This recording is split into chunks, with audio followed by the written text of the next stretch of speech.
Hello, hello, hello. Happy Sunday. Happy, what is it, October 13th. We're almost halfway into this month, y'all. And it seems like it just started. I am Coach Yolanda, international spiritual life coach, internationally certified spiritual life coach, certified birth doula, Reiki master, yada, yada, yada, yada, and all of the good things that I consider myself to be. I am happy that you are here for Mama Meditations. Full disclosure, and feel like I say this all the time, we may be short today because I have so much going on in my brain right now that I'm not quite sure how much are we going to get out today. The title for today is Command Yourself. We're going to be talking about the commandments that we have created for ourselves, whether we have them, whether we want to create them, whether we know we should create them. Let's just talk about them. Um, when I tell you my brain is all over the place, I'm thinking of 20 million things all at the same time. I just had a conversation with my beloved. I'm thinking about that. There are things that I wanted to do yesterday that I didn't get a chance to do. Work for the evolved community that needs to be done. And I'm going to do them. I'm going to get it done before the end of this day, this beautiful day. I just stepped outside for the first time today. And oh my gosh, in the little state of Delaware, it is so incredibly beautiful outside. I don't know. It feels like it's in the 70s, maybe even closer to 80, but it is beautiful. And so I want to also get outside and enjoy some of that. Wherever you are, I hope that it is equally as beautiful. I know we have family in North Carolina. I hope that you are doing well. I'm not sure if we have family in Florida, but if you have family in Florida, I hope that you have checked on them to make sure that they are doing well. Um, and if I was reading the newspaper correctly, there may be another storm coming through. You know, this is the time of year that we just want to make sure that our friends, our family in the southern region of the United States are doing well, are okay. I have maybe one or two people that I need to check with. I checked with them before the storm. They were like, "Oh, I'm going to be fine." I haven't heard from them yet, and so I'm just hoping that wherever they are, wherever you are doing well and things are okay for you. Hi, my love. Marissa is with us. Thank you for popping in to say hi. I do appreciate that. Thank you for all of your help in the Evolve community. We go live on Wednesdays and it was not working. And thanks to Marissa, I figured it out and we were able to do that so that this week it is going to be seamless, hopefully. If As I've been talking about the work that is jumbled all in my head at this moment, I have to say thank you again to those of you who have joined the Evolve community. We are still growing. We typically really don't even have, I haven't even done an official launch, so to speak. All of this is just me softballing and trying to figure out how particular things work. I will say that the one on one coaching has already started. Thank you to my beloved client who jumped right in. I was like, well, this is what I'm thinking of doing with the Evolve community. And this is what one on one coaching is going to look like. And they were like, sign me up now. And so they signed up. We've already started our process together, and it hasn't even been fully fleshed out yet. So for those of you who have jumped on early, thank you so much. And I do have some things that are coming up this week, some courses, some assessments, some things that I consider to be part of my toolbox and things that I use when I'm trying to figure out what the heck is going on. When I can't figure it out with my human mind, I, of course, go to my spiritual toolbox to support me and guiding me out of the murky waters, so to speak. So today, part of that guidance, part of that wisdom can come through having commandments for yourself. And I know that we have a foundational understanding of commandments based upon biblical stories. Um, I almost said Noah. My Sunday school teacher would have a fit if I said Noah. Moses, of course, in the biblical story of Moses' life and the Ten Commandments, although there were other times in history where commandments were given or commandments were given. Most of us uh, recall commandments coming from the story of Moses and the Ten Commandments. I'm going to read, I don't have my reading glasses, but I'm going to read from the Revealing Word Dictionary of Metaphysical Terms, definition for commandments. And I thought it was very telling of what commandments can be and what they can do for us. Commandments, as defined by the Revealing Word Dictionary, having to do with the law or the orderly working out of divine principles. Moses represents the thou shall not phase of law. Jesus represents the thou shalt phase of law. So I thought that was an interesting perspective because the introduction of thou shall not do these things comes with Moses. And the introduction of this is what you should be doing comes from the story of Jesus. And I always think about that when I'm talking about my own value system. Of course, there are things that we know we should not be doing. And for many of us, they are clear cut, they are conscious, driven, heart centered things that we know we shall not be doing. And it's interesting if you know anything or have remember anything about the story of Moses and the Ten Commandments. It's like some of those commandments, it's like, why did we need to tell people not to do these things? Because people were doing those things without consequence. The fact that you have to tell people you shouldn't kill because people were killing without consequence. And so laws had to be written for so many things. And for those of us who live in communities where we feel like there are so many laws that we have to follow, we don't need any more laws. If you happen to live in a community that has a HOA, I do not. I actually live in a community that has 4 phases. I live in phase one. Phase one is the only phase that does not have a HOA. Everyone else has an HOA. And the stories that you hear about HOAs and the laws and the regulations that they come out, I don't know that life because I've never lived that. But from people that have, I certainly can understand how it feels as though your life is regulated in such a way where the thing that you pay the mortgage on, the things that you pour into, you may not be able to enjoy them in the way that you want because there are laws that regulate how you use that space. When it comes to morality, when it comes to your value system, we all assume that everyone is living under the same commandments.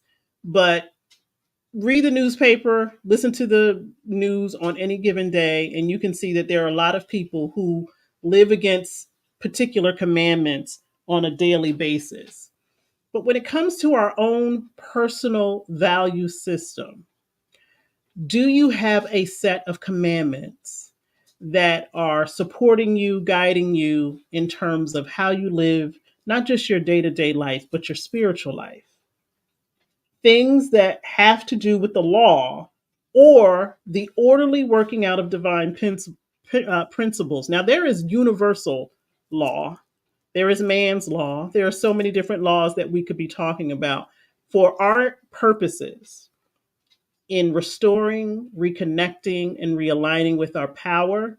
We are talking about spiritual law. And if that is something that you are unfamiliar with, or you think there's only one, or you think that, some of them are made up and don't really have any application in day to day life, um, further investigation and research may support you in that. But when it comes to the universal law of the universe, let's say, there are particular principles that we all can align ourselves with. There are particular value systems. Of course, love being one of them, peace being one of them. Last week we talked about courage being one of them, freedom being one of them, and how those things look and breathe in your life on a day to day basis. Now, for me, do I have commandments written down that I say every single day? Absolutely not. There's a value system that I try to live by, and there are spiritual principles that I choose every year as guiding principles for my life for that particular time. The beginning of every year, I sit in silence. I have a process that I go through in choosing, universe, show me what principles are going to guide me through this year. And I have to trust that whatever is chosen was chosen for a particular reason. I don't always understand it. I don't always follow to the line what those principles are, but I can't act like I don't know that they are present.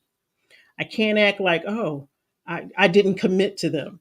So for this year, the spiritual principles that I have been aligned with are studying, because that is a spiritual principle. A lot of the things that we um, want to unfold in our life, it takes some focus and some time and some study in order to know what those are. So for one of them for me is study. The other one, I have them written around so that I can remind myself. Spiritual growth. Now, certainly there have been some experiences this year where I've had to grow spiritually. I could not rely on my human, hey, how you doing? I could not rely on my humanness alone to get through some of these experiences. I couldn't rely just on logic. I couldn't rely just on my intelligence. I had to rely on supernatural other things in order for me to get through particular experiences in my life this year. And it's still happening. It's happening on a day to day basis where I have to suspend human logic and really tap into what I know to be true and how I'm growing spiritually in order to explain some things. And the third spiritual principle that have been part of my commandments this year is harmony. And that's been a fight. It has been a fight for me to introduce, create harmony in my life, balance. One of the things that Beloved and I were just talking about, that I was just complaining about, is not feeling as though I have enough time for all of the things that I would love to do and all of the responsibilities that I have in terms of the relationships that I have with people I love, my beloved, my children, my granddaughter, my friends, I would love to do particular things with everyone, but it doesn't seem as though time is allowing me to do that, or I am not creating the atmosphere for that to happen. And so that's why I think having commandments, it's great to have values, but to me, commandments are like on another level. It's like we have those spiritual principles that we, follow, that guide us, that support us. But for me, and perhaps for you, commandments are like those things that you just don't mess with. You know what I mean? It's like when we think of the visual, and nobody was there to film it. So, of course, it's all open to artistic interpretation. But when you think of the visual of Moses holding those two tablets with the commandments on there, it like that feels like it's a heavy, heavy thing. And I don't know about your experience, but I know about my life experience. Those 10 commandments were like, if you break a commandment, if you break one of those 10 commandments, it's over for you. And I don't think that's necessarily a bad thing. The energy of it may be negative, but The seriousness of having commandments in your life may be the thing that you need when you are leveling up, so to speak, when you are being set up for something greater, where you know I can't put my toe over that line, where it's not just a boundary, it's a fortress. These are particular things that are aligned with spiritual law that I just cannot break. And so commandments have been made for us. How many of us have made commandments for ourselves? Well, we are really serious. I can't break this commandment that I have made with myself. And that's one of the things that Beloved and I talked about, that I have to get to a place where I say, absolutely not. No.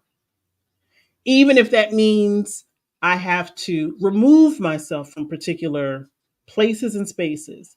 That no has to be so strong, has to be so strong. And the interesting thing about the definition in the revealing word is, Moses, of course, came down with the tablets that said, these are the things that you should not do.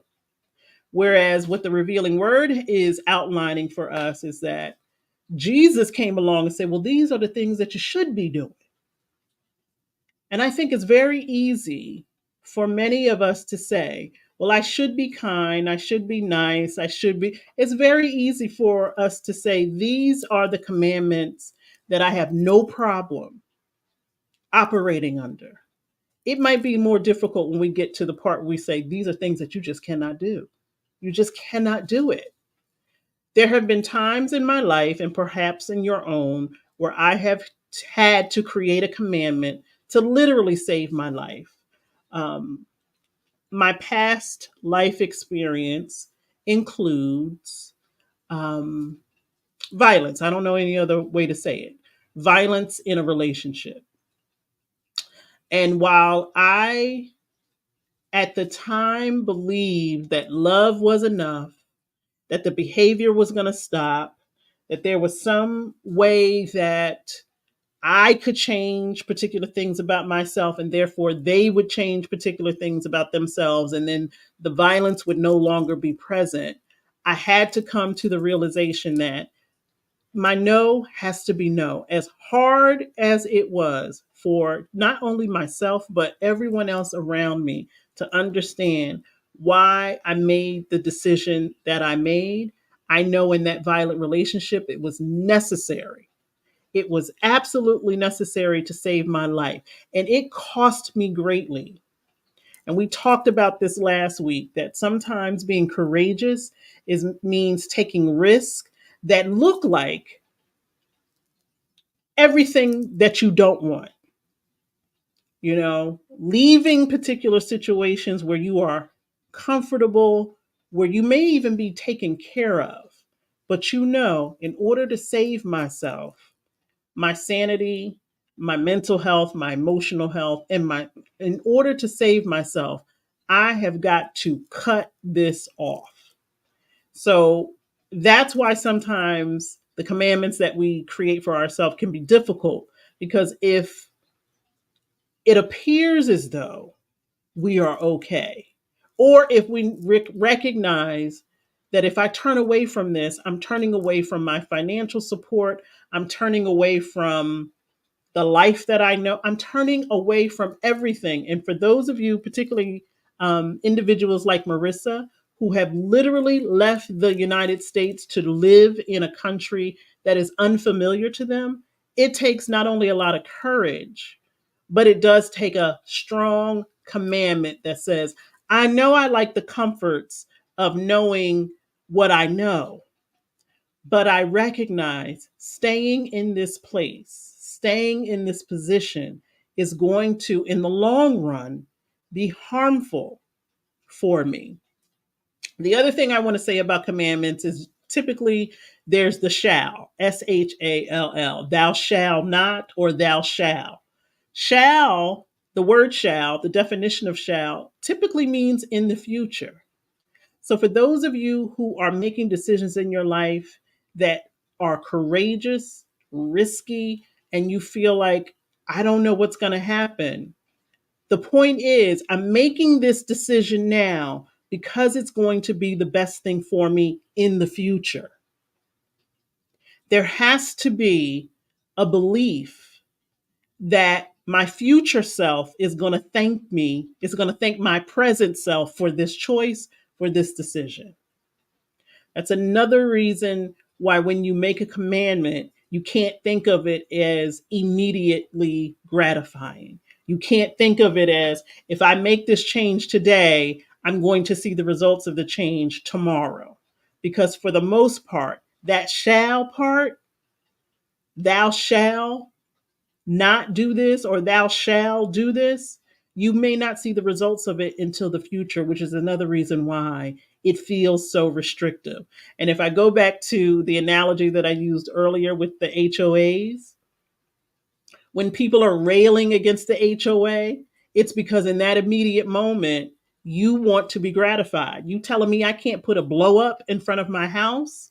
It may not mean anything to you then, but when you start to look at your property values later, then you'll understand why those things were put in place. And I'm not talking about those HOAs where the people who run them are just absolutely insane and want to come out to your house and measure the blades of grass on your lawn. I'm talking about those associations that have been put together for a particular purpose. And more often than not, the purpose could be, because sometimes they're racist, let's just call it what it is. Sometimes it could be because we are thinking about the future, the property values, the things that will happen, not right now, but later. And so it's worthy of a discussion for us to think about the commandments that we have or don't have in our life. Hey, my love. And you might be at that place. You may be feeling, well, I have a value system and I follow that value system very closely. I'm kind to strangers. I pay my taxes. I try to get to all of my appointments on time. Those are great characteristics to have. Are you certain and sure that you have some commandments in your life that keep you, as the definition of commandments in this book says, that keep you aligned with the law? I can tell you that I don't. I can tell you that I absolutely have a value system. I have particular spiritual principles that support me in answering and making choices in my life. I can always ask myself, does this keep me in harmony? Is this something that I need to study? And the other spiritual principle for me for this year is spiritual growth. Is this going to enhance my spiritual growth? So if the answer is no, I know it's not aligned with my value system. And one of the values that I chose for myself when I was becoming a spiritual life coach was courage. And I can't tell you how many times I had to lean on that principle to get me through. I would always, if I was faced with a choice, it was like, is this the most courageous choice for you? If the answer was yes, then I would go forth. If the answer was no, then I would challenge myself and say, well, then you have been called to make courageous choices. Why are you not doing that? A commandment to me blows that out of the water, where I'm not even asking questions. I already know because I wrote it down, and we can take a literal page out of the Bible. I'm not telling you got to, chisel them into rock like the tablets, like the 10 Commandment tablets, but you sure had better write them down so that you can call yourself to the carpet if you break that commandment. As I said earlier, I had to make a serious, serious decision to leave an abusive relationship. If I wavered at all, everything would have fallen apart. That's right. Baby said, write them down. Beloved said, write them down, write them down. And they don't have to be 10. I know that's the barometer because of, the biblical story. They don't have to be 10. They could be 3 commandments that you come up with, that you say to yourself, if I break these commandments, then I've broken myself. Like, I know myself, or the self that I want to be, that I desire to be. If I desire to be these particular things, then I have to have a framework for that. If I don't know what that framework is, then I better do some research and investigation of who do I have to become for this thing to live in my life. I think another great thing that we can do when we start to make commandments for ourselves is do so with a ritual. Rituals are not just things that we do because they're nice to do, or they're trendy to do, or we want to film it and show everybody the process that we went to. They have meaning. They signify to not just you, but to other entities that you are serious. Not only that you're serious, that you're also asking for support. So if I sit before my altar and I say to my ancestors, this is the framework under which I want to work. These are the commandments that I have for myself. I'm calling on all of that spiritual energy to support me. I better be serious. I better be serious. And so hopefully if you are engaged in particular rituals, they are meaningful to you. They are sacred to you. If it's something that you've never done before, you might need to research what type of rituals would align with the things that you want to do. And I'm looking for my book. Here it is. I will show this book until the end of time. There are several different types of community rituals in the healing wisdom of Africa. Some of them may resonate with you. Some of them may be so foreign that you're like, I would never do that. Don't just, dismiss it. Take a look at it for what it is. Ritual is important. I think almost everything that we do as humans has a ritual attached to it. When people want to get married, there is a ritual for that. When babies are born, there is a ritual for that. Whenever you have a birthday, there's a ritual for that. There are things that are sacred to us as humans when we say, this is important to me. And so if your future, if your principles are important to you, write them down, create some sacred ritual that, not to make you feel bad if you break it, but to support you so that you are going through it not by yourself, but by every single spiritual entity, energy that is in existence. That is in existence.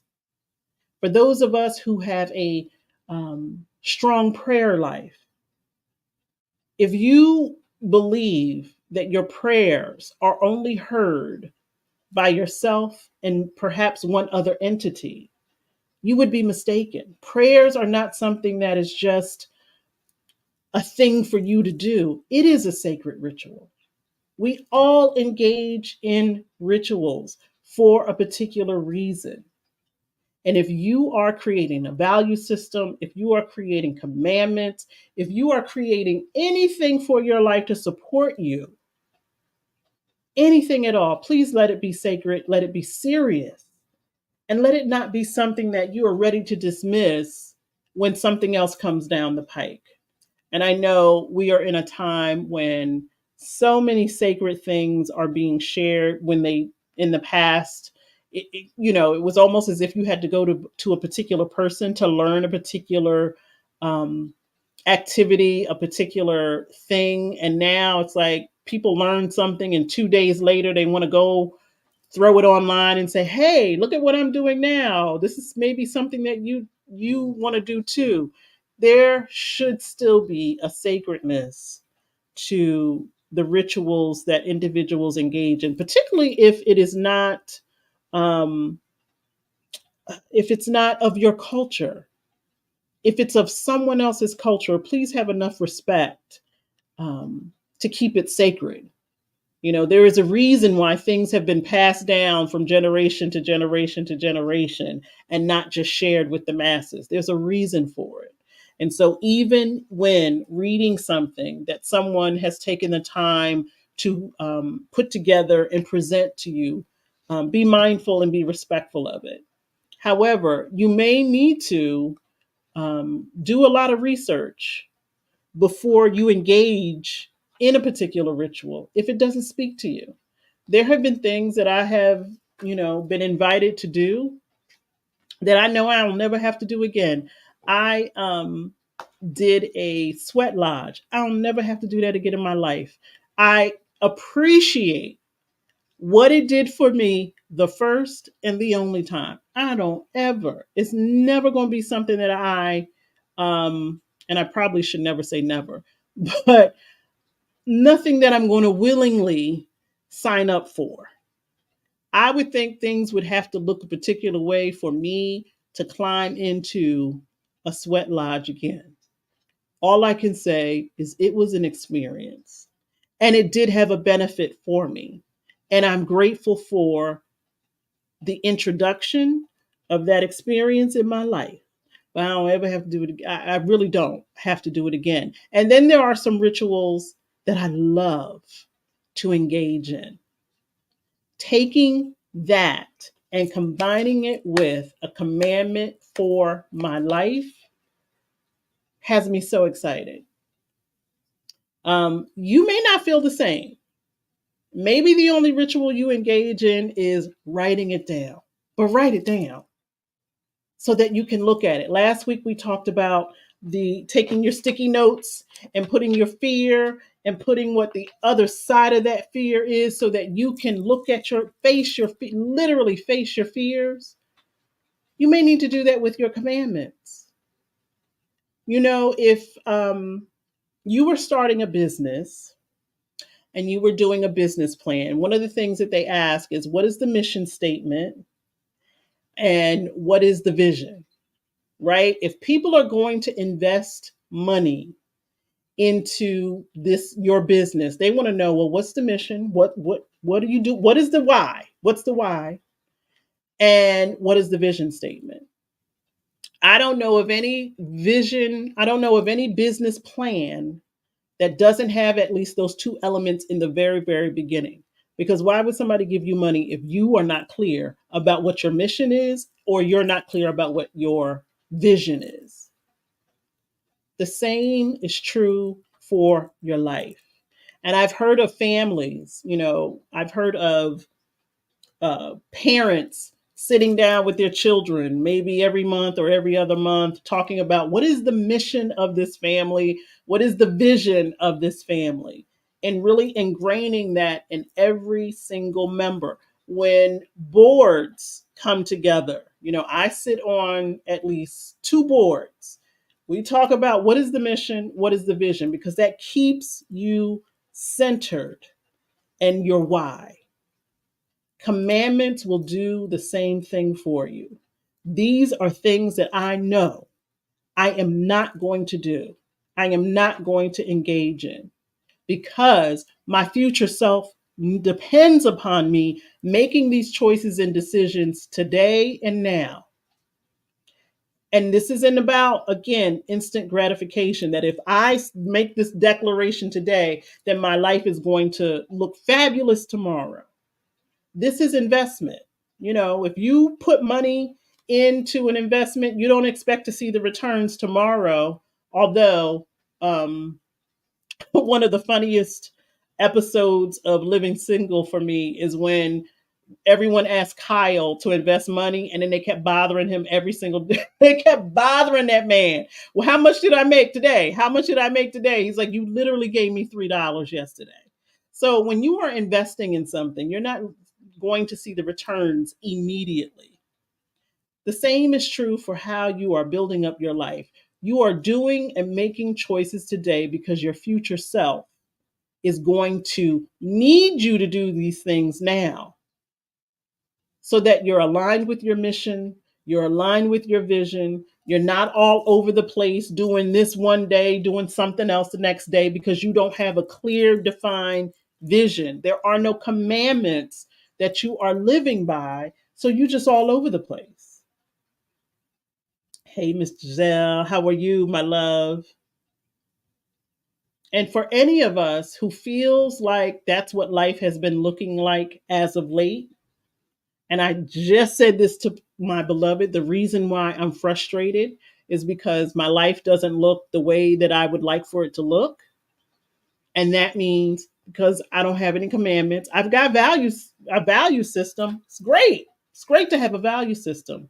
But what's really keeping everything together? So if I take those values and I add them into the commandments, how much clearer is the vision for my life when I have those things that keep me honorable, that keep me honorable. Because one thing I also know, whatever your definition of commandment is, the word itself garners some respect.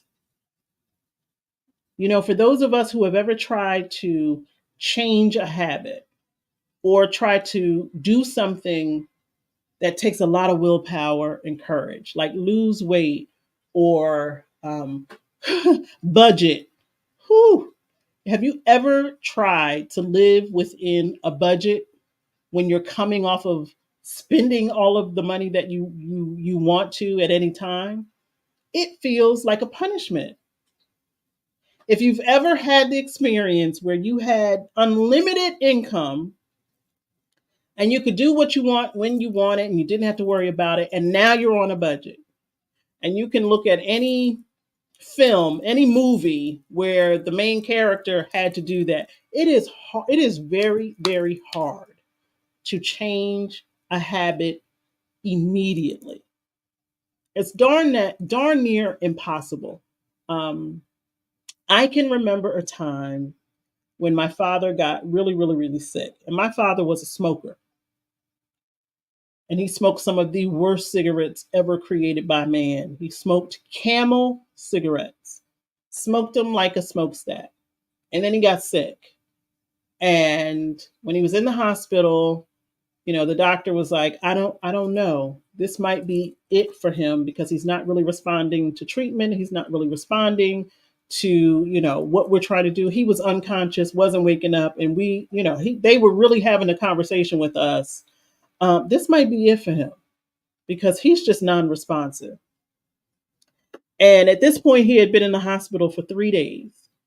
And I said to the doctor, you know, my dad is a smoker and he hasn't had a cigarette in 3 days. Perhaps his body is shutting down.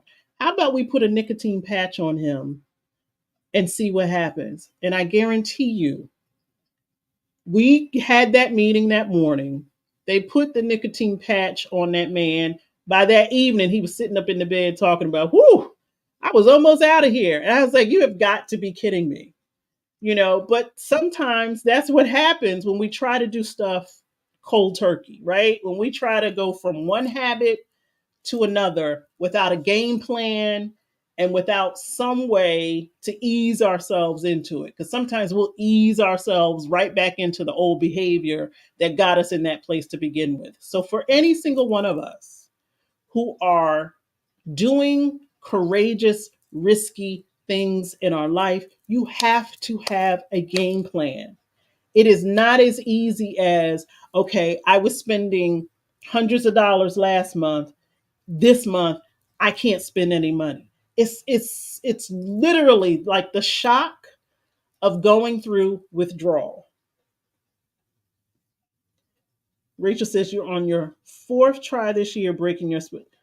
It's not easy and also not necessarily recommended to go cold turkey, which is why, again, we're talking about commandments that are setting you up for the future. That are setting you up for the future. So there may be some things you do before you get to that cold turkey thing that make it that much more difficult. I know for me, when anytime I need to save money, I have to make it so that my money is not easy to get to. And I just had this conversation with myself because I opened up an account at a bank that's just not easy to get your money. Like they literally make you jump through hoops. And I had an attitude. I was like, I gotta jump through hoops to get the money. Yeah, girl, that's what you have to do because you don't need access to your money. When you have access to your money, you don't know how to act. So you've got to set yourself up in such a way that the thing that you're unable to do by yourself is no longer accessible to you as easy as it was. And I'm telling you, even though it hurt for me to do that, the minute I did that, I was able to save money. So my commandment should be I cannot close that account at that bank. I cannot stop doing the thing that it's hard for me to do because I'm unable to do it any other way. And I would love to be able to say, you know what? You have so much willpower. You can do this. You could save money in your coffee can under your bed. I couldn't because if the money is there, I'm going to spend it or I'm going to justify a way to spend it. And so for many of us, I know for me, I'm at that point in my life where the value system is great to have, but it's not enough. I need some commandments. I need some, you shall not do this. You shall do that. And if you break this commandment, this is the consequence. This is what's going to happen. Hey, my love, and bring a snacks. Listen, I love it. Leaving your money at home. See, that ain't even enough for me because if I leave it at home, I'm still going to figure out if it's got to be out of sight, out of mind for me. And the other thing is, yeah, I'm so easily distracted by a good meal that if I think in my mind, oh, well, I'll just buy something to eat when I, no, you cannot do that. I have got to put in some strict commandments, which might even be leaving. We can't at this point we can't even leave our debit cards or money at home because all of our financial information is on our phone. And so it may come to that point where I delete the apps off my phone, disconnect, take Uber Eats off the phone and make it so because I know my willpower is not as strong as I would like for it to be. And so I know now we got to level up. We got to put some commandments in place. I need to create a sacred ritual so that I'm not embarrassing myself or embarrassing my ancestors. Like it's got to be so serious because I can always justify, well, I got to eat. Well, I did really need those shoes because I didn't have, anything to wear. Like I can justify. I think that is a talent that I have. I can justify why I need to do particular things. But if I set up things in such a way that it makes it challenging or difficult for me, then I'm more successful. And so you also have to know who you are. You have to know how your mind operates. You have to know what you're emotionally tied to, because there's also an emotional component for a lot of the things that we do. We can tell ourselves, you didn't have this when you were young, and so you deserve it now. That's enough to pull on my heartstrings.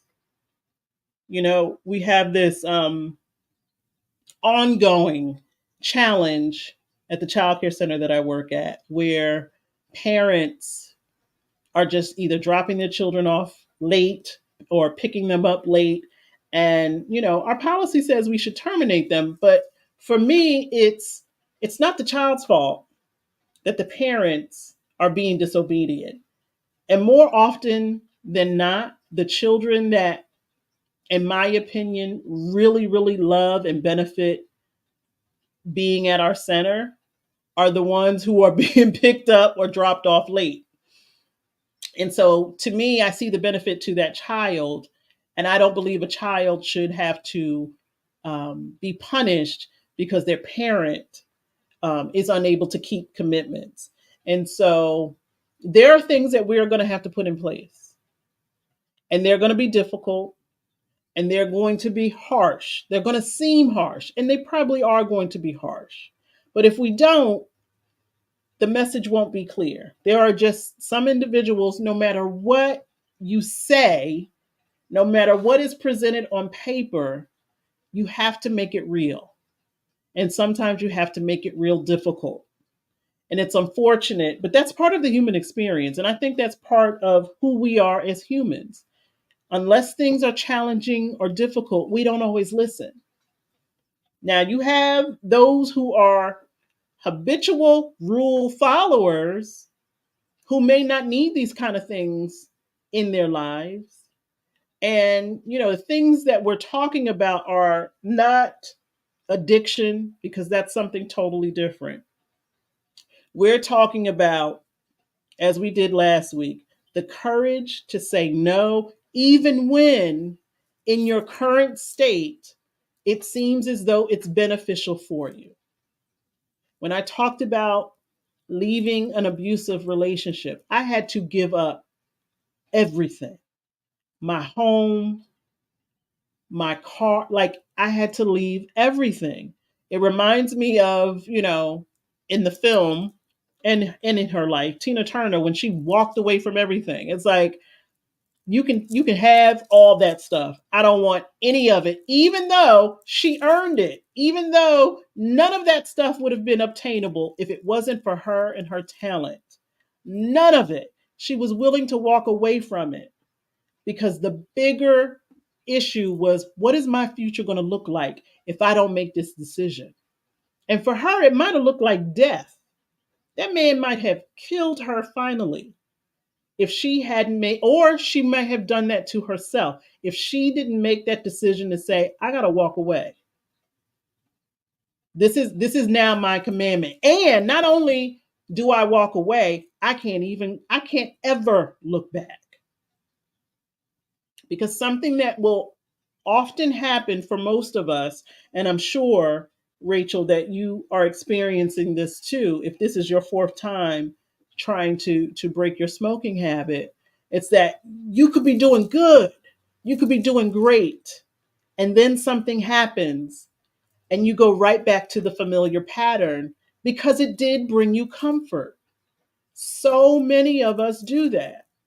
If you've ever been trying to lose weight and maybe you've lost the weight, and then somebody's like, hey, come have a slice of cheesecake. And you're like, I can't. And they're like, please, just have a little bit. And next thing you know, that sugar craving hits, that sugar hits you, and you're right back where you started.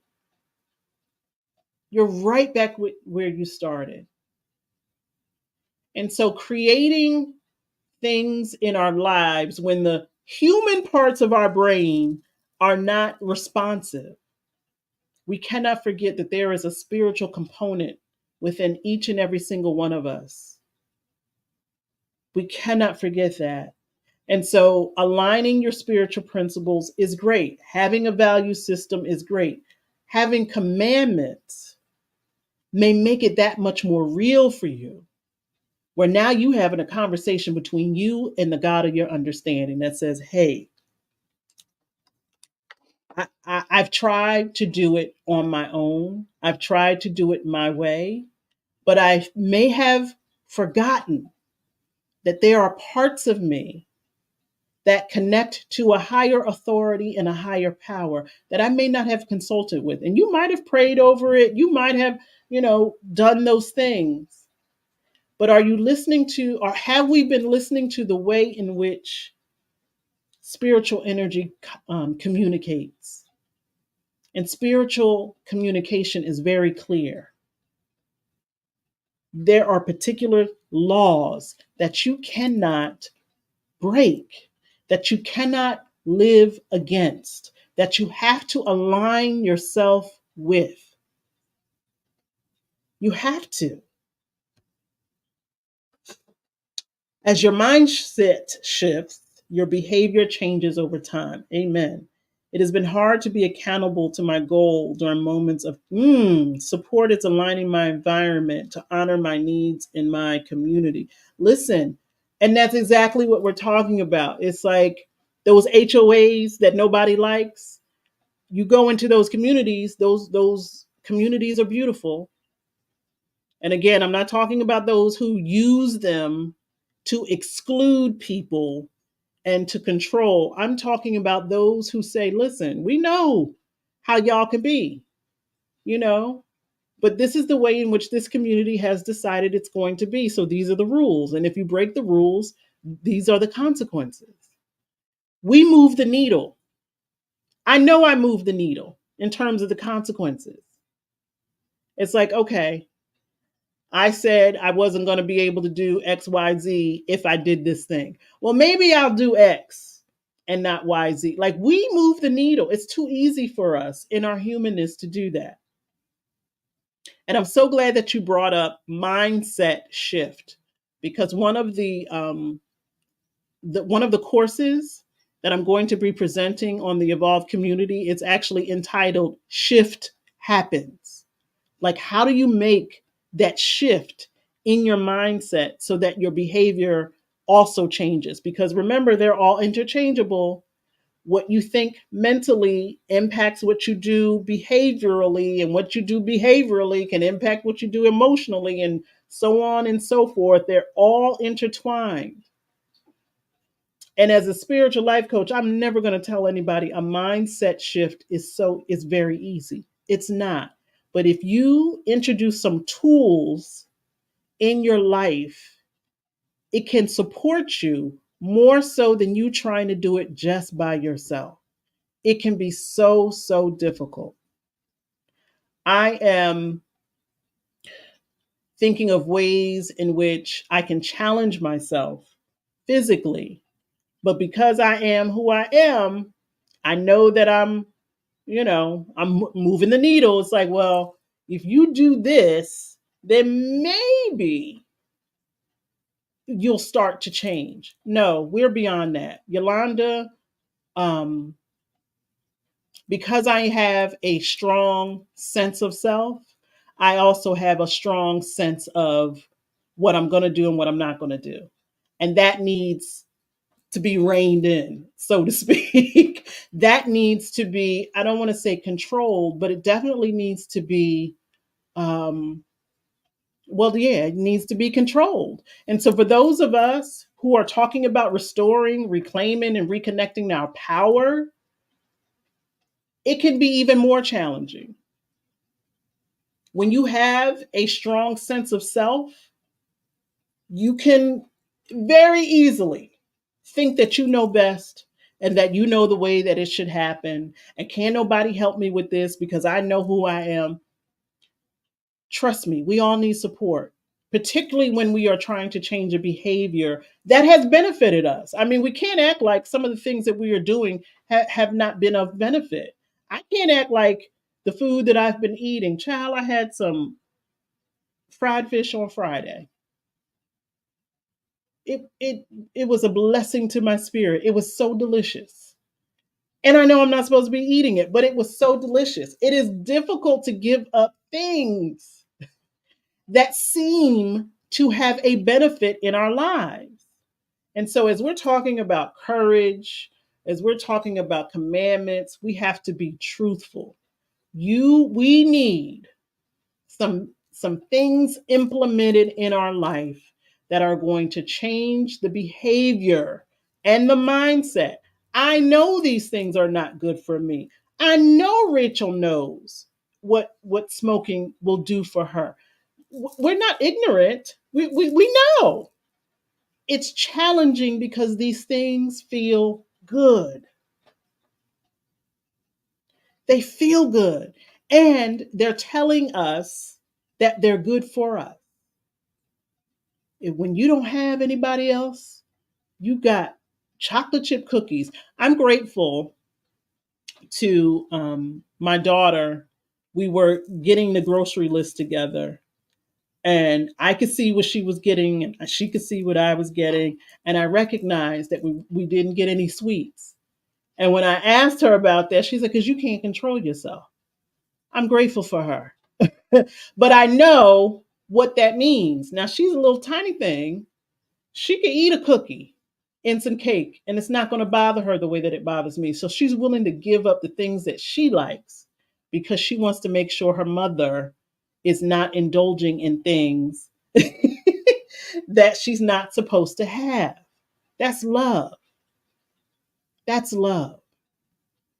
But we all have to tell the truth that as grown adults who have been given permission to be grown, we probably have a harder time at changing our behavior than children do.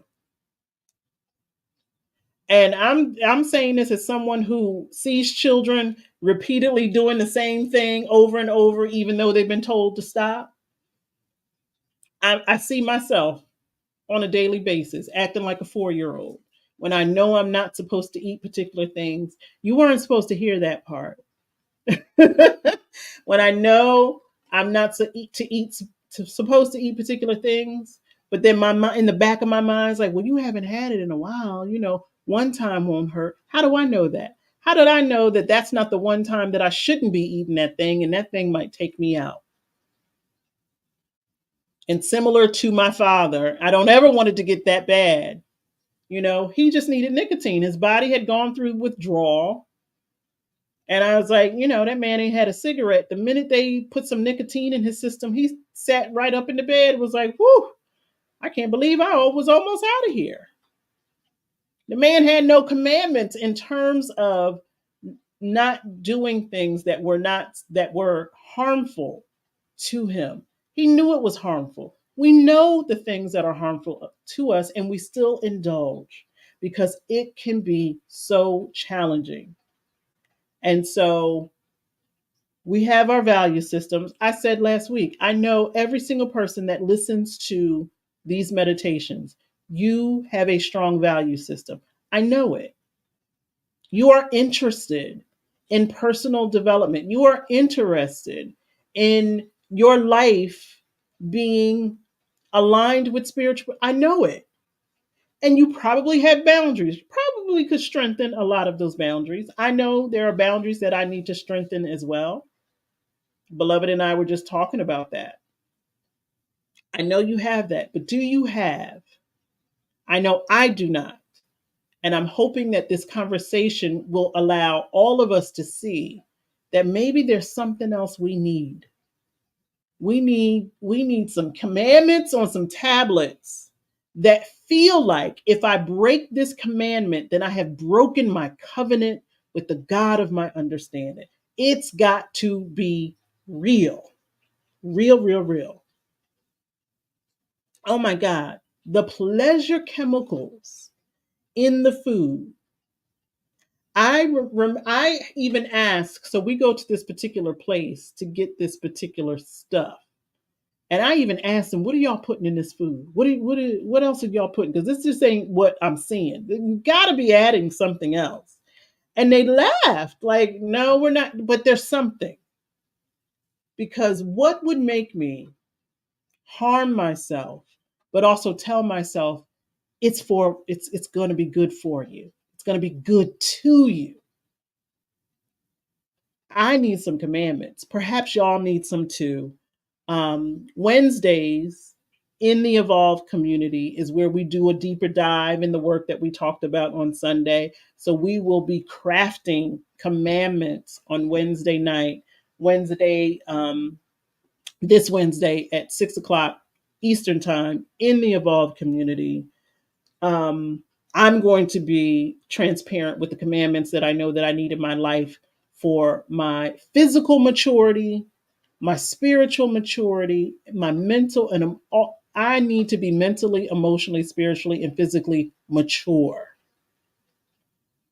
I know that about myself, and I am speaking as someone who does this for others on a day-to-day basis.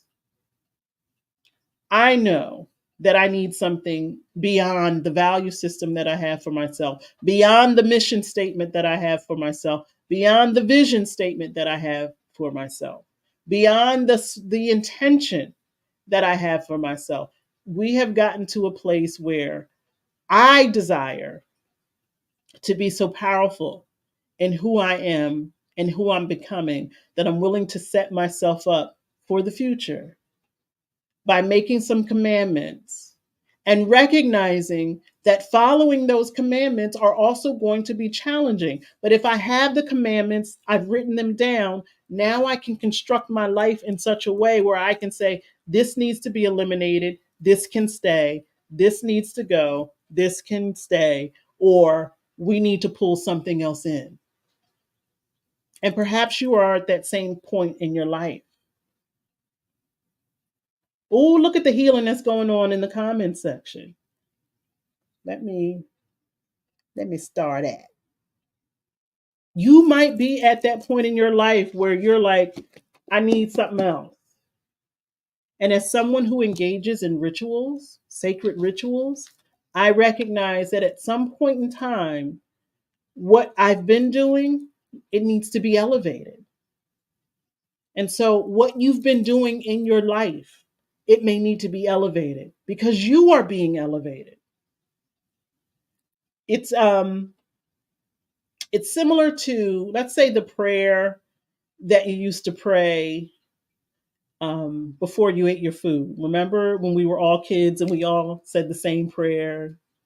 God is great and God is good, and we thank Him for our food. Amen. At some point, if you are, let's say, in your 30s, 40s, and you're still praying that same prayer and you haven't elevated it, this is that we have gotten to a place because of who we are, that some elevation in the way we guide ourselves needs to occur. We need to acknowledge and be aware of the universal spiritual laws that we are all living under. That is also going to be a course that is offered in the Evolve community. Because it's one thing to say, align yourself with universal spiritual laws. What if I don't know what the laws are or what they are or how they unfold? What if I don't know that? Well, if you don't know, then it's your responsibility to educate yourself. And we'll talk about how we do that. It's time to be the real deal Holyfield in our own lives and in the lives of the people that we come in contact with. So we're not just saying, the things that we learned from Moses coming down off that mountain. Thou shalt not kill. Thou shalt, do these things. Because at this point, if you are like me, I feel like that should be a given. That should be a given. But when you get down to the nitty gritty, what commandments are guiding your life? What commandments are guiding your life? Other than the ones that you know about, do you have any for yourself? Like, I know when it comes to my money, I shouldn't have easy access to it. And I have to go back to the way things were so that they can be, or so that they can create the pathway for the future that I desire for myself. Instead of thinking day to day to day to day, today, tomorrow, and the next day, I have to think of my future self because my future self is going to require me to be different. Your future self is going to require you to be an entirely different person if there are entirely different things that you want for your life. I'm speaking of us. You're going to be different.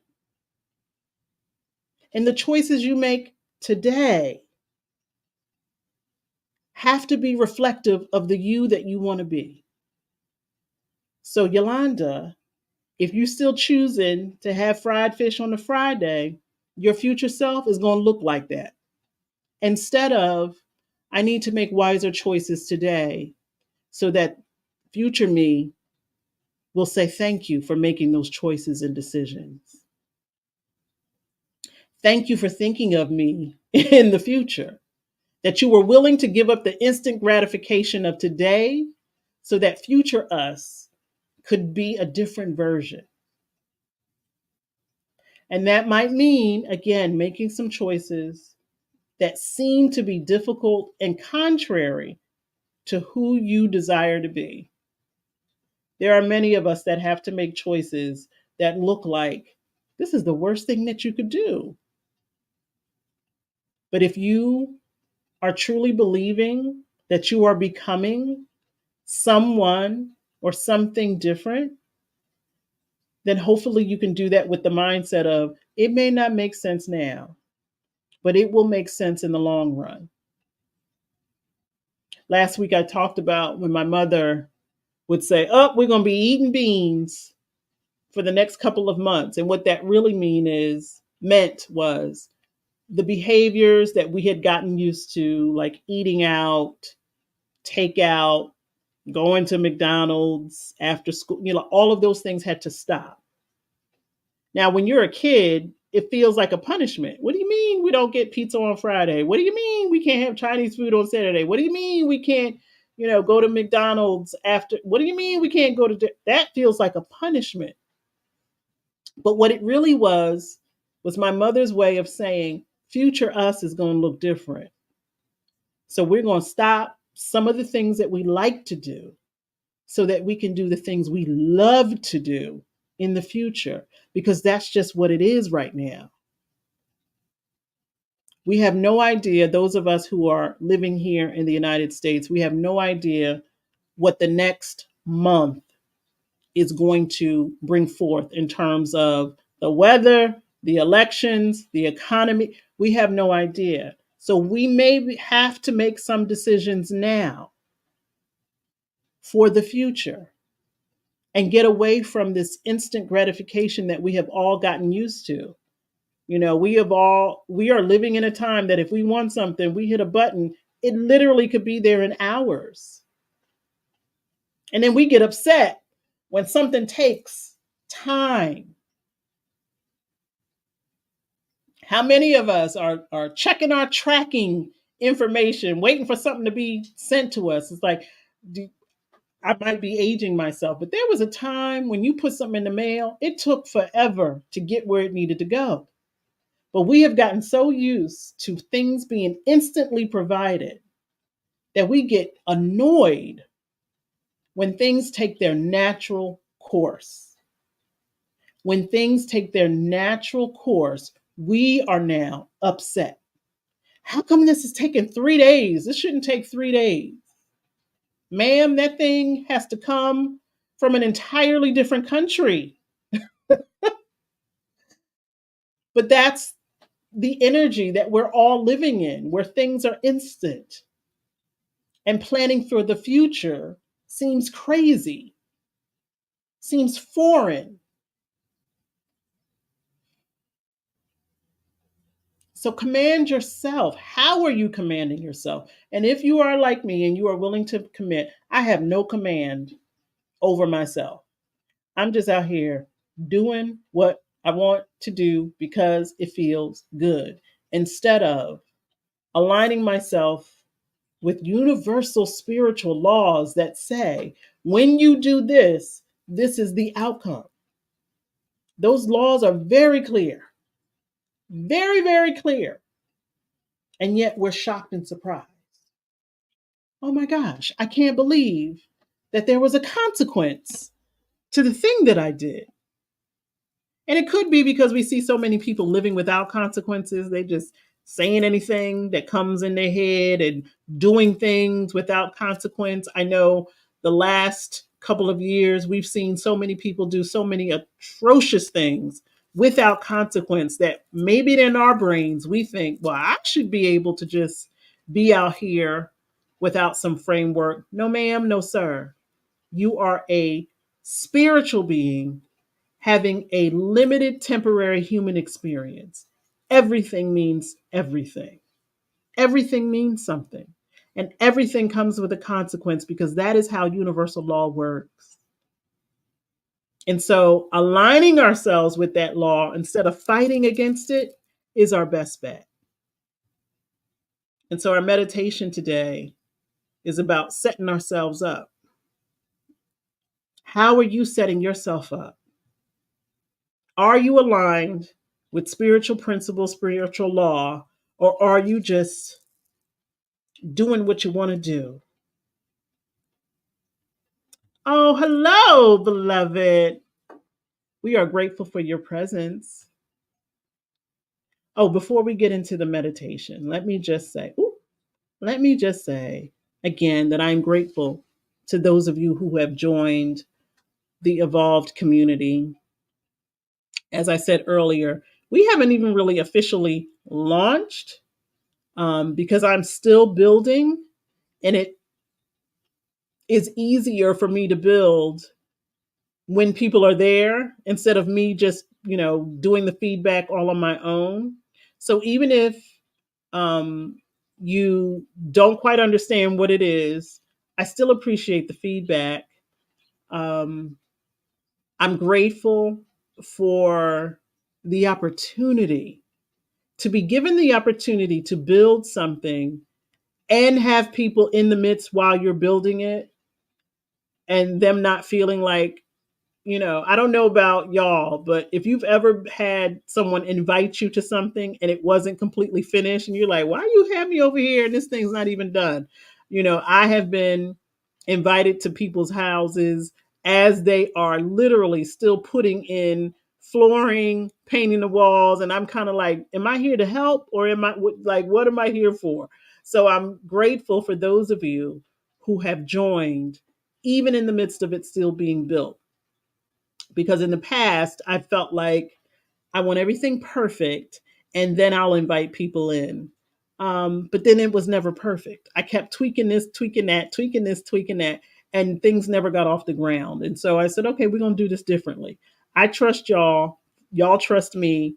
We're going to do this together. And I'm so grateful for it. So the courses that are coming, um, there are, there is a book club coming. The announcement of the book is going to be soon, and it's only going to be available in the community. I'm excited about it.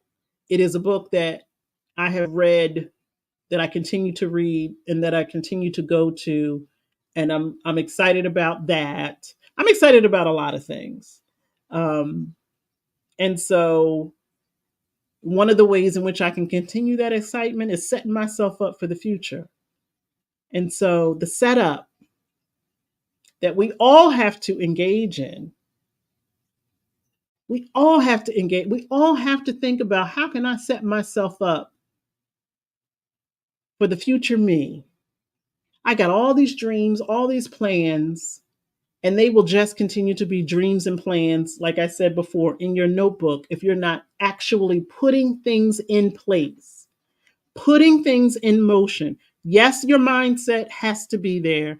Yes, your behavior has to be there.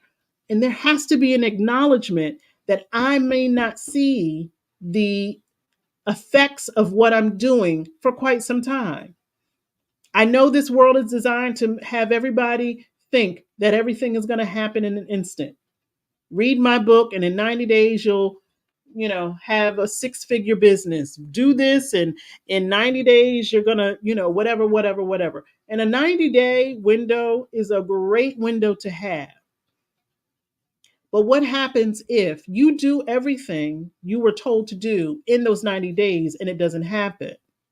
It could really, really damage your psyche. It could really, really damage your will, your will to do anything else. Or it will cause you to think that there's something wrong with you. They were able to do it, but I couldn't do it. So obviously there's something wrong with me. And so we have to also ask ourselves, am I really setting myself up for the future that I desire? Or am I just doing what I've always done, hoping that something changes, praying that some gift will fall down from the heavens?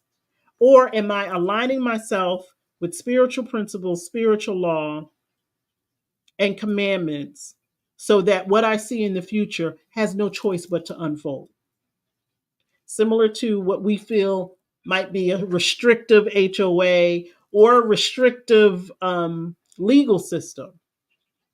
The benefit, you may not see it now, But the you that you are now probably can't see it because of the you that you are becoming, if that makes sense. I know it makes sense for me. It's like, this doesn't make sense that I shouldn't be able, that I can't have this, that, and the other. It makes sense to future Yolanda because she over there waiting, like, get it together, girl. So we can celebrate. So I can celebrate you and say, you are the reason why we are here at this place in this point of time because you did what you needed to do, even when you didn't want to do it, even when it looked challenging, even when you thought you were failing and you were actually succeeding the whole entire time. It might be a rough 90 days for you. It might be a rough 9 years. It may be rough. No one can tell you how much time it's going to take for you to get the lesson that the Creator desires for you to get. But if you are not aligned with that lesson, you might as well be on a merry-go-round, just going around in circles, going around in circles. So let us take a deep breath and come into this moment where we are saying, I'm ready to set myself up. Whew. I am preparing a place for my future self to live with all of the hopes and desires that I am creating now. I see myself, I hear myself. Whoop, whoop, whoop, whoop. Yes, ma'am. Yes, ma'am. Absolutely. Because in the midst of the setup, there's going to be some things you have to unlearn and give yourself. You know what? I am going to write down reparenting and we are going to do a talk about that because one of the things that can also happen with reparenting is we can tell ourselves that our parents got it wrong the first time. And so let me just pause to say that there are particular things that may have happened in our childhood that we now think should have been done differently and they could have been done differently. And no one can say what the outcome is. So, yes, to your question, reparenting can provide you with what you did not receive, but also sometimes the way in which we were parented, even if it doesn't look like it, may have been exactly what needed to happen in order for us to be who we are, even if it was difficult, hard, ugly, all of that. And I think it's worthy of a discussion for us to have. So I wrote it down, and I'm going to get some resources that I have about reparenting because I think sometimes what also happens is that we think that somehow we didn't get everything that we were supposed to get and we actually got something more. But it takes a lot of healing to get to that place where we can say, you know what, my parents did not provide XYZ. And because they didn't, this is the result of that. It takes a lot of healing and a lot of forgiveness to get to that place, but it is worthy of discussion. So we absolutely will talk about that because that's a very powerful place to be where you can see both sides without being attached to either one of them being right or either one of them being wrong. Whew, thank you for that. And so as we are thinking about our future self, and the future could be whenever you determine it to be. It could be tomorrow. You could very well say, I'm going to stop doing this particular thing today, and I expect to see the results of that tomorrow. Who am I to say that it won't happen? Who am I to say that it won't move that quickly in your life? None of us can say that. But I know if we don't say anything at all, then nothing shifts. If we don't declare, if we don't command, if we don't commit to changing particular things in our life, then nothing changes. We can continue to meditate, we can continue to pray, we can continue to go into particular places and spaces that will tell us if you keep on coming here, your life is going to change. If you keep on coming here, your life is going to change. If we do not participate in the action of change, nothing will change. You could be the greatest prayer warrior that ever lived. If there is not change in your mindset or your behavior, nothing is going to change. And it also seems to me that if we keep praying to and praying for, yet sitting back and not participating or acting, to me that's spiritually lazy. That everything else is supposed to be doing the work except for us. All right, we're supposed to be meditating. Let's take a breath and think about our future self. What what does future you look like? What does it feel like? What does it sound like, smell like? How are you making choices that aligns with that future you? And tell the truth if you're not. Let us all be honest in how we speak to ourselves. If you see future you standing in a place that current you hasn't even researched, investigated, or talked about or thought about, how are you supposed to get there? If future you looks different physically, what changes are you implementing in your life right now that would make that possible? If future you has a different financial picture, what choices and decisions are you making today that align with future you? Understanding that the vision that we have for ourselves is real, is clear, and has not been given to anyone else. Understanding that this vision lives within us, and on some level, we feel that it is real. We know it for ourselves. I know that I am supposed to, whatever, whatever, whatever. I know that I am supposed to be here, do that, say this, create this. I know that in my spirit. How does the value system that I am living under currently align with that? And if it doesn't, what am I prepared to do? Where am I prepared to go? Who am I prepared to connect with? What things can I do for myself in this right now moment that will align with my future self? Whether that be tomorrow, next week, next month, next year. If I say I see myself in a particular relationship, what am I doing today to make it so? If I say that I see myself with a particular client base, what am I doing today to make it so? How am I commanding that these things shall happen? Not should, not could, not would, but they shall happen. I shall be free. I shall be at peace. I shall be thriving. I shall be in control of my life instead of my life being in control of me. What choices am I making? What commandments and commitments am I creating in my life today that are reflective of that future I see for myself? And if I have not created a future self, is it because I don't believe it's going to happen?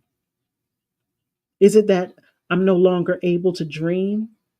Because that is of real concern if each and any single one of us No longer dreams, no longer hopes, no longer plans, no longer thinks it's possible to be different, then could that indicate that there is something inside of me, inside of us, that is withering away, that has not been nurtured, that has not been fed? Because our entire existence in this lifetime has an element of hope and imagination.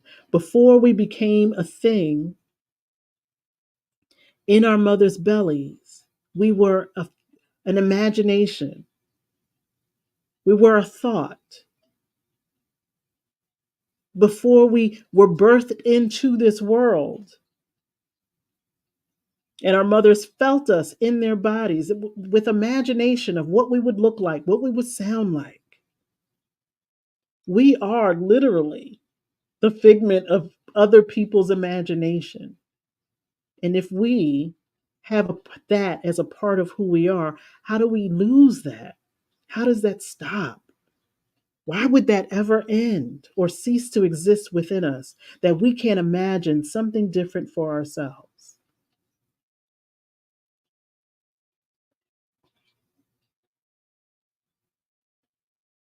And so, with all that is within me, all that is around me, I am stating today that it is necessary for me to create commandments for my life, for my future self. It's necessary for my journey so that I know what to say yes to, what to say no to, what to avoid, what to include. It is necessary for me to be clear about what commands my life, what guides my life. Because without it, there are no boundaries, there are no consequences, there is no growth. Hmm. And as we are meditating on that, I'm sitting here thinking about,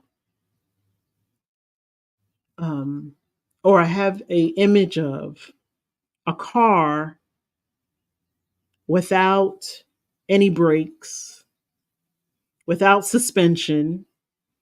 For those of us who know what the suspension system does in a automobile, just going down a road that doesn't have guardrails.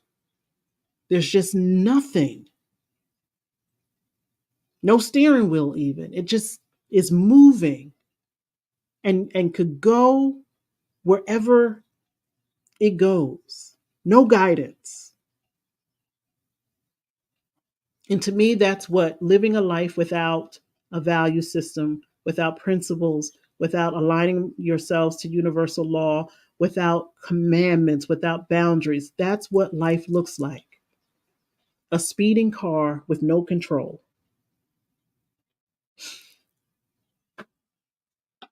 without structure.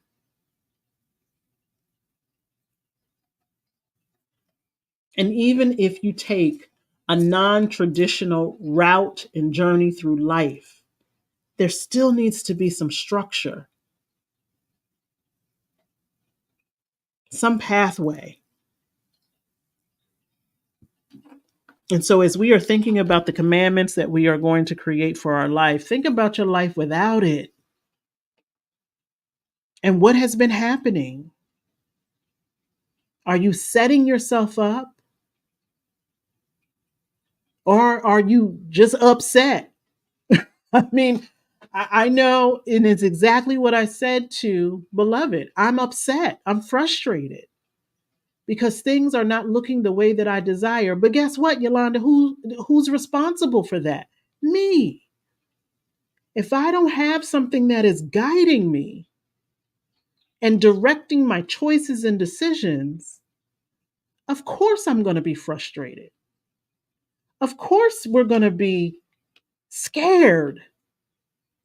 Just like if you were in that car that had no brakes, that had no suspension, that had no steering wheel. That's why all of this artificial intelligence and cars driving for us. No, no, no. I need to know that something is in control. And if it's not me, then it's got to be what I'm aligned with spiritually. I said a prayer and wrote a prayer recognizing and acknowledging that my human brain is prone to egotistical attachments, meaning this human brain of mine can justify anything, can wiggle myself out of particular things, particularly those things that are good for me. I can find a way. I can find a way. It may take me a while, but I can find a way. But when I recognize and acknowledge that I am co creating with God, I can't wiggle out of that. So if something is going off the rails, I know where to look. I know how to be accountable. But if I'm living my life without that type of guidance, I can't be shocked when things don't look the way that I would like for them to look. Because when you don't have some guiding principles and some foundation, you are prone to just be out here doing any old thing that sounds good, looks good, and seems like a great opportunity. Without that connection to that spiritual discernment to say, wait a minute, that's not who you said you wanted to be. You got to honor that. You said you wanted to be these particular things, and you over here doing everything contrary to that. You're saying yes to things that you're not spiritually aligned with. Grasping at straws. As many of us sometimes feel like we're just grasping at anything, like we are falling off a building, and whatever we can grab hold on to, we're going to hold on to it to keep from falling. Instead of feeling spiritually confident that I have set myself up, I've set myself up for something greater that I've already seen. Because that thing about imagining and dreaming and visioning and hope, that's who we are. That's a part of our spiritual being. It's part of who we are. To create something that you haven't seen and you don't have evidence that it's going to happen, that is a spiritual activity. Dreaming is a spiritual activity. Do you know what it takes for you to craft a story around something that logic would be like, that couldn't happen? For you to sit and say, you know what, I want to own whatever, or I want to create whatever, or I want to do whatever. And there's really no basis for you doing that thing. That is a spiritual skill that many of us have forgotten. I mean, we had it when we were kids. Kids are great at imagining and dreaming up stuff and making things believable to their brains. And sometimes, and I did talk about this last week, sometimes the adults chip away at that. You know, how many of us got in trouble for literally daydreaming? You'd be at school looking out the window, like thinking of something fun and imaginative, and here comes somebody. You ain't got time for that. You better get your head out the clouds. We used to get punished for dreaming and imagining and making things up. If you had a make believe friend, you got in trouble for that. There is a little person um, that I know that has an imaginary friend, and the family supports it, and I love it. I love it. That imaginary friend does things and says things, and it teaches us a lot about who that little person is and the way that their brain works. But for some reason, we diminish that skill in children. And then as we get older, we forget about that. We forget about the dreams and, oh, I can see things like, oh, I had a dream that I was this and I was that. That's not by accident. That is a spiritual skill. That is something that is within you that you could actually create and make true. Now, if your dreams include you, turning into a pink elephant or something like that, that's not what I'm talking about. You seeing yourself in something that you actually desire to be. We had an exercise in my coaching journey where we were all given clay, and with the clay we were supposed to craft a vision for ourselves, any way you wanted to interpret it. And I created this vision for myself. And one of my spiritual mothers walked past and looked at it, and she's like, I see that for you. Because of the passion in which you created it and the way in which you've created it through clay, I can see that for you.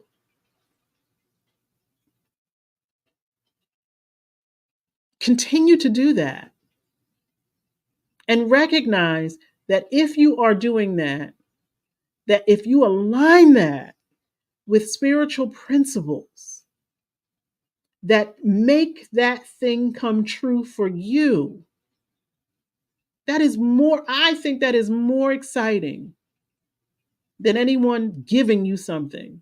For those of you whose dream is somebody's going to give me a restaurant and I'm just going to run it. That's great. That doesn't happen often. If it happens for you, congratulations. But for those of us who create with our hands and our minds the things that we desire, it is so fulfilling. No matter how big, no matter how small. I don't know about y'all, but I get so excited when I'm able to create something from soup to nuts and see it come. I don't care what it is. But if I have a vision in my mind, let's say it's a meal, a recipe, and I've never cooked it before, and then I do it and it comes out, I'm like, yes. Imagine if you did that in all areas of your life, where you dreamt it, you envisioned it, you aligned yourself to that future possibility so that your now day to day choices look like, I'm going to be that thing I dreamt about. And this is how I get there. And even though some of these choices may not make sense to anybody else, they make sense to me because I've seen what it is that I desire to become. Man, you are most welcome. You are most welcome. And it's a power that I don't think we utilize enough. Take some time to dream. Write it down. And then, similar to what we did last week, who do you have to become for that dream to be real? Who do you have to become? And I know some of us would be like, well, I'd have to be a millionaire for that thing to become true. Okay. And how you going to do that? And how you going to do that? Keep breaking it down until it gets to the point where you're like, I see it. I see it. I believe in it. And I'm going to build upon it. I see that for myself. I've known that for myself. But the truth is, baby needs some commandments to live by, because it's not just going to happen because I love the idea of it happening or because I pray for it, or it's not just going to be happen because I keep talking about it. I have to be an active participant, and that's what I'm asking each and every single one of us to do, to be an active participant. So on Wednesday, we'll do a deeper dive on commandments. We will actually create some commandments. Again, it don't have to be 10 unless that's the number you see for yourself. Every time I speak about something that's frustrating me, That's a signal to me. Well, you probably need a commandment around that. My latest gripe is I got too much stuff in my house that I need to get rid of. And so there needs to be a commandment that nothing else comes across that threshold into this house until we start to purge and get rid of some of the stuff that's in here. Even though I just said, I think I need a piece of furniture right here. No, ma'am. You don't get to bring nothing else into this house unless it's to eat for us to live. I can't. That means I can't accept any more things. So that is going to be one of my commandments. Thou shalt not take another gift or bring another object into this house. Can't do it. Thank you, my dear. You have a great week as well. If I see you Wednesday, I'll see you Wednesday night. Again, that is the pathway to the evolved online community. It is free to join. There are membership gets you benefits, and there is more to come as I continue to unfold and unroll this project of mine. But all of my work will be living in this space very soon. I love y'all. Again, look out for any of your loved ones on the East Coast who might have been affected by the recent storms. If there are any other storms that are coming this way, let us all band together, support one another, love one another through it. Here in the United States, we are getting very close to election time. Please don't just think about the one candidate that you want to support. Go all the way down the line. The Senate candidates are important. Your local elections are important. Do your research about everybody on the ticket, not just the person at the top of the ticket, but everybody on the ticket. And keep that same energy when the midterm elections roll around. I think we forget about the three branches of government and that one branch needs the other branch in order to work together. So if that one branch is looking kind of shaky, then the other branch can't do what they need to do. And subsequently, the third branch, I don't know what we're going to do about that one, but do your research. And when people say don't vote with your emotions, you better vote with your emotions. You better vote with your emotions. If you feel strongly about something, that is one of the ways in which you can exercise your right to vote. You can put your emotions with your intellect, and that might guide you wisely. Um, Again, we're going to have a discussion about reparenting. Thank you for that, my dear. Um, that was divine. Thank you. Enjoy the rest of your week. Join us on Wednesday night if you have some time. If you weren't able to stay all the way through, watch the replay, share it with someone you love, and just continue to be good to yourself. Continue to dream, continue to hope, continue to visualize the you that you desire to be, and we will talk about how that becomes a reality as we continue to move through the Power 24 series. Thank you all so much. I love you. I love you. And we'll be back here. Yes, we'll be back here next Sunday. Love you. Bye.